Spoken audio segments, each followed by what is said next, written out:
जी अस्सलाम वालेकुम dear student, क्या हाल हैं। उम्मीद है आप बिल्कुल ठीक ठाक होंगे।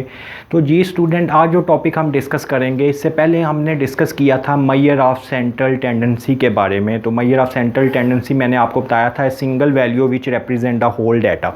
आज जो बात हम डिस्कस करेंगे ये है measure of dispersion.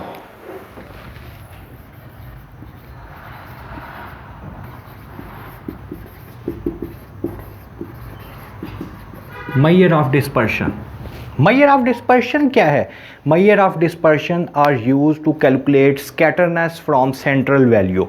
Measure of dispersion में हम क्या करते हैं, देखते हैं वेरिएशन हमारी सेंट्रल वैल्यू से कितनी है।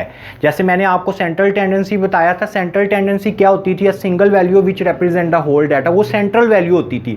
तो डिस्पर्शन में हम देखेंगे कि जो हमारी सेंट्रल वैल्यू है, जो हमारी एवरेज है, उससे हमारा डाटा कितना वेरी कर रहा है, अपने डाटा कितनी वेरिएशन आ रही है सेंट्रल वैल्यू, यानी एवरेज से डाटे में कितनी वेरिएशन आ रही है, ये हमारे पास क्या है?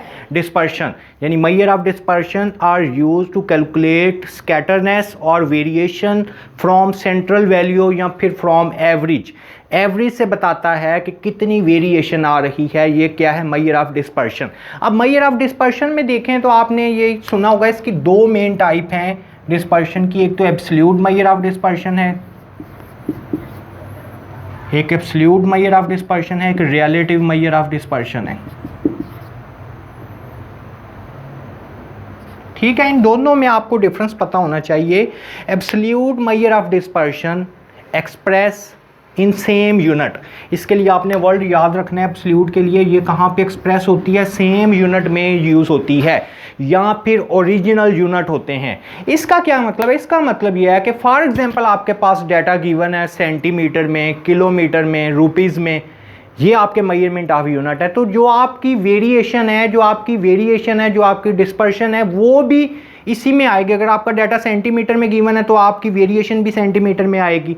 अगर आपका डाटा रुपीज़ में गिवन है तो आपकी वेरिएशन भी रुपीज़ में आएगी। यानी जो मेजरमेंट यूनिट होगा उसी में आपकी डिस्पर्शन या वेरिएशन आएगी। इसे बोलते हैं एब्सोल्यूट मेजर ऑफ डिस्पर्शन।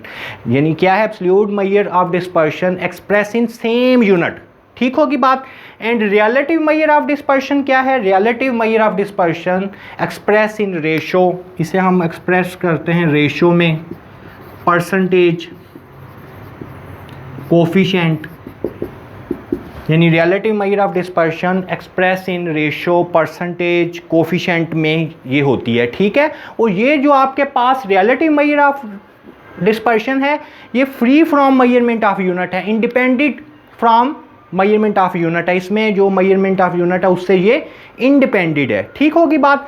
जो रिलेटिव मेजर ऑफ डिस्पर्शन है ये हम डाटे का कंपैरिजन करने के लिए भी यूज़ करते हैं। ठीक है ना। फॉर एग्जांपल दो डाटे हैं, मैं पूछूंगा इन दोनों में से कंसिस्टेंट कौन सा है, तो उसके लिए हमें रिलेटिव मेजर ऑफ डिस्पर्शन की ज़रूरत पड़ेगी। ठीक होगी बात। अभी हमने दो बातें डिस्कस की हैं, absolute measure of dispersion and relative measure of dispersion. Absolute measure of dispersion मैंने आपको बताया express in same unit, and relative measure of dispersion free from measurement of unit, it express in ratio, percentage and coefficient form. ठीक होगी बात। अब जो हम इस टॉपिक में, इसमें जो हम चीज़ें डिस्कस करनी हैं, एब्सोल्यूट मेजर ऑफ डिस्पर्शन में हम कुछ इसकी वेरिएशन की टाइप हैं, जिसे हम टाइप ऑफ वेरिएशन भी बोलते हैं। हमने रेंज को हम डिस्कस करेंगे, रेंज क्या होती है। फिर हम डिस्कस करेंगे क्वार्टाइल डेविएशन है, मीन डेविएशन है,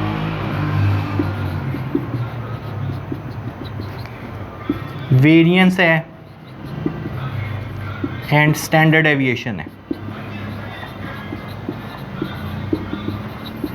ठीक है जी स्टूडेंट, ये डिफरेंट टाइप हैं जो हमने इस चैप्टर में डिस्कस करना है कि उसे अन ग्रुप में हम किस तरह कैलकुलेट कर सकते हैं एंड ग्रुप में किस तरह कर सकते हैं। ये तो सारी टाइप मैंने बताई है एब्सोल्यूट की। अगर वो रिलेटिव की बात करें तो रिलेटिव में क्या होगा? रिलेटिव में फाइंड करते हैं for example coefficient of range, या फिर आपको कह सकता है कोफिशिएंट ऑफ क्वार्टाइल डेविएशन, या फिर कह सकता है coefficient of variance, coefficient of mean deviation, जो कोफिशिएंट हम फाइंड करेंगे ये रिलेटिव मेजरमेंट ऑफ डिस्पर्शन है, और जो हम वैसे इसकी डिस्पर्शन फाइंड करेंगे range, quartile deviation, mean deviation, variance, standard deviation, ये हमारे पास एब्सोल्यूट मेजर ऑफ डिस्पर्शन है। ठीक है, ये हमने सारी इसमें डिस्कस करेंगे। तो चलें इसे स्टार्ट करते हैं।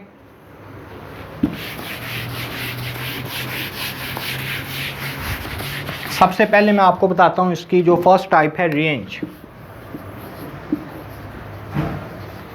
रेंज क्या है? Difference between maximum value and minimum value.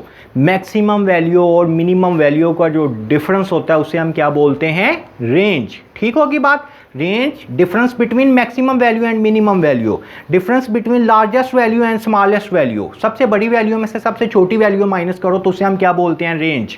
अब रेंज जो है दो हैं, या तो आपके पास डाटा अनग्रुप होगा या फिर डाटा आपके पास ग्रुप होगा। तो रेंज का जो हम फार्मूला, इससे हम डिनोट करते हैं आर के साथ। इसके लिए जो हम फार्मूला यूज़ करेंगे वो है x m minus x naught. X m is maximum value and x naught is minimum value. Group डाटे में भी करना है तो फार्मूला यही है इसमें भी। ठीक है जी, अब फाइंड कैसे करना है ये देख लें। फॉर एग्जांपल अनग्रुप डाटा तो आपको पता है इस फॉर्म में गिवन होगा 2, 4, 7, 8, 9, 10। जिसकी फ्रीक्वेंसी ना गिवन हो उसे हम बोलते हैं अनग्रुप डाटा।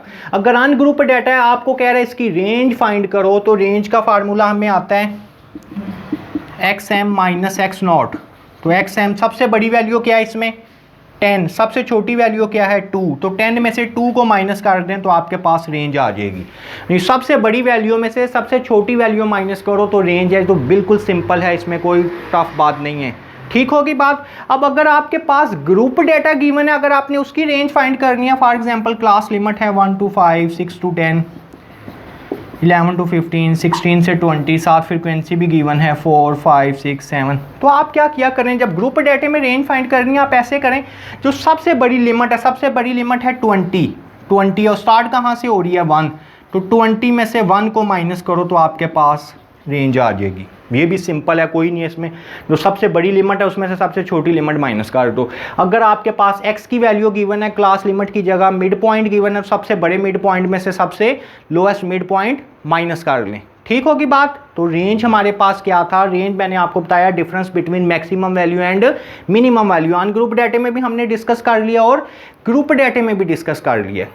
ठीक है, इस तरह ये आपके पास इसमें बड़ी वैल्यू 20 है, सबसे लोएस्ट वैल्यू 1 है। अब अगर आपके पास रेंज तो था एब्सोल्यूट मेजर ऑफ डिस्पर्शन, अब रेंज के साथ अगर वो आपको कहे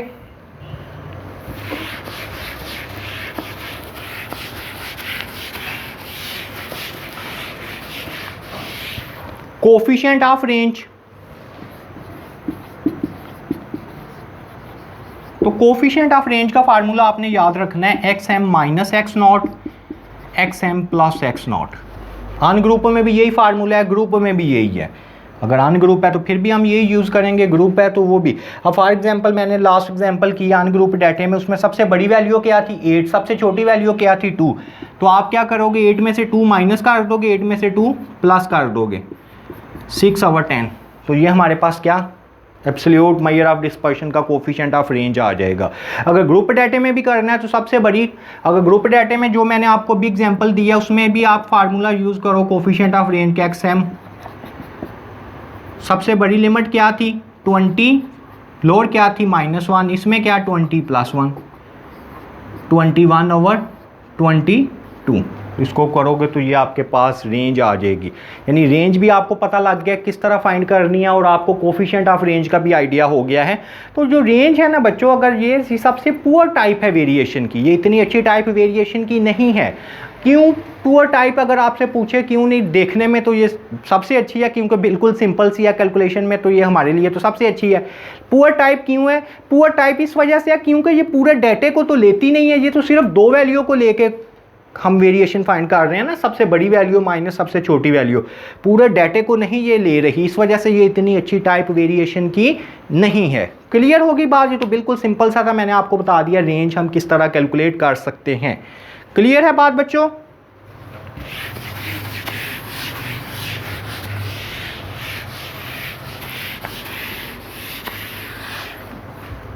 रेंज के बाद दूसरी टाइप है इसमें क्वार्टाइल डेविएशन।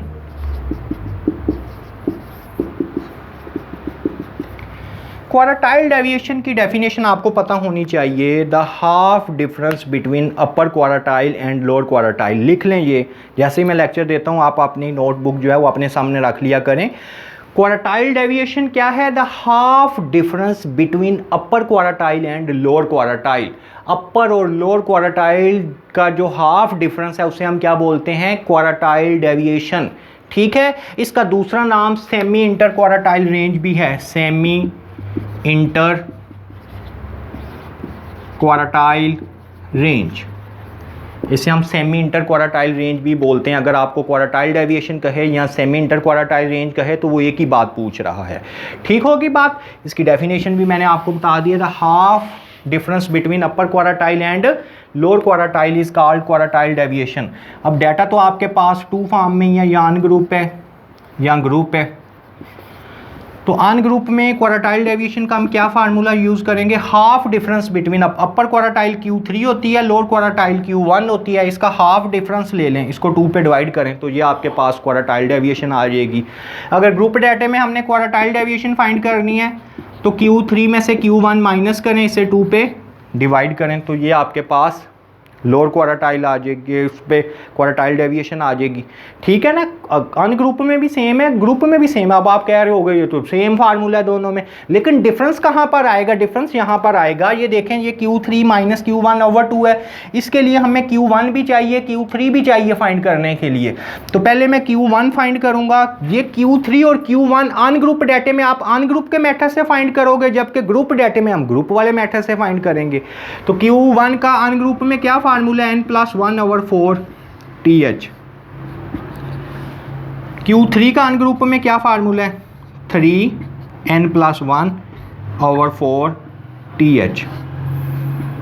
ठीक है। अगर इसी तरह मैं ग्रुप डाटे में आऊं तो ग्रुप डाटे में भी मुझे Q1 फाइंड करना पड़ेगा। इसका क्या formula? L+H/F summation F/4 -C। और Q3 कैसे फाइंड होगा?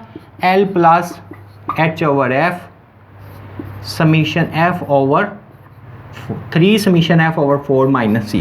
तो जब अनग्रुप होगा तो Q1 और Q3 आपने अनग्रुप वाले मेथड से फाइंड करने हैं। अगर आपके पास ग्रुप डाटा तो Q1 और Q3 आपने ग्रुप वाले मेथड से फाइंड करने हैं। अब अगर Q1 और आप पहले Q1 फाइंड कर लो, फिर Q3 फाइंड कर लो, फिर Q3 में से Q1 माइनस करो, उसे 2 पे डिवाइड करो। ग्रुप डाटे में भी पहले Q3 ये फार्मूला लगा के फाइंड करेंगे, फिर ये Q1। अब ये जो Q3 और Q1 है, ये एक टॉपिक था इससे पीछे, मेजर ऑफ सेंट्रल टेंडेंसी। उसमें मैंने बड़ी डिटेल में बताया हुआ है कि अपर क्वार्टाइल, लोअर क्वार्टाइल, ये क्वार्टाइल, परसेंटाइल, डिसाइल किस तरह कैलकुलेट किया जाता है। तो आपने क्या करना है, मैं इसके डिस्क्रिप्शन में उसका भी लिंक दे दूंगा जो मेजर ऑफ सेंट्रल टेंडेंसी का टॉपिक है, क्वार्टाइल, डिसाइल, परसेंटाइल, उसको आपने अच्छी तरह देखना है। अगर उससे देखेंगे तो फिर आपको पता लग जाएगा Q1 और Q3 किस तरह फाइंड होता है। तो Q1 Q3 आपने वहाँ से देखकर उसकी कैलकुलेशन किस तरह करनी है। तो इससे पहले आपने measure of central tendency topic अच्छी तरह कर लेना है, क्योंकि स्टैट में हर टॉपिक का अगले टॉपिक से लिंक है। अगर मेजर ऑफ सेंट्रल टेंडेंसी अच्छी तरह कर लेते हो तो मेजर ऑफ डिस्पर्शन भी आपके लिए ईजी हो जाएगी। ठीक है। तो आपने उसमें अगर आप डायरेक्ट इसे क्वार्टाइल डेविएशन पर आ रहे हो तो क्वार्टाइल डेविएशन के लिए क्या, आपने मेरी जो वीडियो है क्वार्टाइल, परसेंटाइल एंड डिसाइल की मेजर ऑफ सेंट्रल टेंडेंसी में, मैं इसके डिस्क्रिप्शन में भी इसका लिंक दे दूंगा, वो भी आपने अच्छी तरह देख लेनी है। तो फिर आप Q3 और Q1 फाइंड कर सकते हो, तो अनग्रुप में भी ग्रुप में भी। क्लियर होगी बात। अब इसके बाद अगर वो कोफिशिएंट की बात करें, आपको कह सकता है कोफिशिएंट ऑफ क्वार्टाइल डेविएशन, इसी का मैं यहाँ पे ये लिख लेता हूँ। अगर वो कोफिशिएंट ऑफ क्वार्टाइल डेविएशन की बात कर रहा है तो वो Q3 minus Q1, Q3 plus Q1। यहाँ पे भी अगर वो कोफिशिएंट ऑफ क्वार्टाइल डेविएशन कह रहे हैं तो ये आ जाएगा Q3 minus Q1, Q3 plus Q1। ये भी कोई नहीं है इसमें से, बिल्कुल सिंपल सा है। अगर Q3 और Q1 अगर आपने इसमें क्वार्टाइल डेविएशन में फाइंड किए हुए हैं तो ऊपर Q3 अनग्रुप है तो अनग्रुप वाले मेथड से फाइंड किए होंगे, ग्रुप है तो ग्रुप वाले मेथड से फाइंड किए होंगे। ऊपर हम Q3 माइनस Q1 कर देंगे, नीचे Q3 प्लस Q1 कर देंगे। ठीक होगी बात। तो ये तो था क्वार्टाइल डेविएशन के बारे में इंशाल्लाह जो नेक्स्ट लेक्चर है उसमें हम जो इसकी नेक्स्ट टाइप है mean deviation, variance, standard deviation, उसे डिस्कस करेंगे। तो आपने बच्चों क्या करना है, मेरे चैनल को भी सब्सक्राइब कर लें और जो बेल का बटन है उस पर भी क्लिक कर लें। उससे आपको ये फ़ायदा होगा कि आप जितने भी मेरे लेक्चर हैं उसे आप इजीली देख सकते हैं। ठीक होगी बात, क्लियर है? तो आपने ये जिस तरह ये आपको बता रहा हूँ कि आपने इसे सीक्वेंस वाइज, जो खास तौर पे स्टैट के स्टूडेंट है वो सीक्वेंस वाइज मेरे लेक्चर को देखते जाएं, तो इंशाल्लाह आपके लिए ये इजी हो जाएगा। ठीक है जी, इंशाल्लाह नेक्स्ट लेक्चर में आपसे मुलाकात होती है। खुदा हाफिज़।